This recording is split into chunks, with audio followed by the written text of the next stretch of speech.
एक समय की बात है, एक छोटा सा बंदर था जिसका नाम मोती था। मोती बहुत ही नटखट और साहसी था।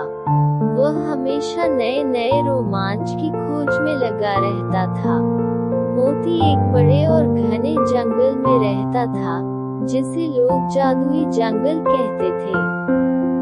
इस जंगल में अनेक रहस्यमयी बातें थीं जिन्हें जानने के लिए हर कोई उत्सुक रहता था।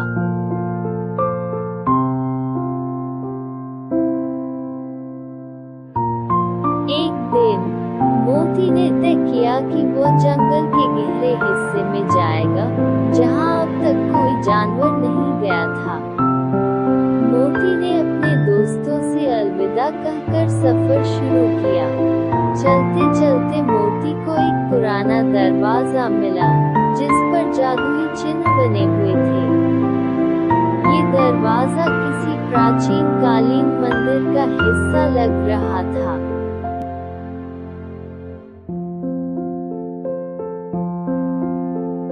मोती ने हिम्मत जुटाकर दरवाजा खोला तो एक अद्भुत दृश्य उसके सामने था। दरवाजे के भीतर एक और दुनिया थी, जहां मोती ने कई जादुई प्राणियों को देखा। वहां एक जादुई हिला हुआ था जो मनचाही जगह पर ले जाता था। मोती ने उस हिले को छुआ और अचानक वह एक सुंदर सी नदी के किनारे पर था।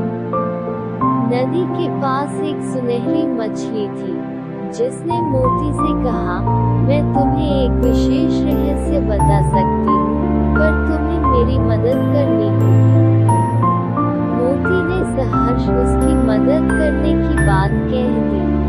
सुनहरी मछली ने बताया कि नदी के उस पार एक बड़ा खजाना है, लेकिन उसे पाना किसी महापुरुष के बस की बात है। मोती ने अपनी हिम्मत दिखाई और नदी के उस पार जाने का फैसला किया। नदी को पार करते ही मोती ने देखा कि वहां एक विशाल पेड़ के नीचे एक चमचमाती चीज छिपी हुई थी। मोती ने अपनी चपलता से खजाने को निकालने की कोशिश शुरू कर दी। उसने देखा कि खजाने पर एक प्राचीन मंत्र लिखा हुआ था। मोती ने वह मंत्र पढ़ा और खजाने को छू लिया। तभी एक रोशनी का फव्वारा निकला और एक जादुई प्राणी प्रकट। तुमने अपनी साहस और मदद करने की प्रवृत्ति से यह खजाना पा लिया है। अब ये खजाना तुम्हारा है। खजाने के साथ साथ मोती की मित्रता भी परखी जाने वाली थी। उसे यह समझ आया कि खजाना सिर्फ सोने चांदी का नहीं होता। सच्चे दोस्त और अच्छाई भी खजाने के रूप में होती है। जब मोती जंगल से वापस आया, तो उसने अपने सभी दोस्तों को अपने अभूतपूर्व अनुभवों के बारे में बताया।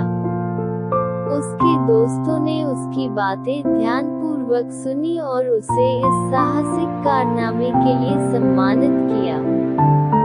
सबके सामने मोती ने घोषणा की कि वह खजाने का एक हिस्सा अपने दोस्तों के साथ मिल बांट कर इस्तेमाल करेगा।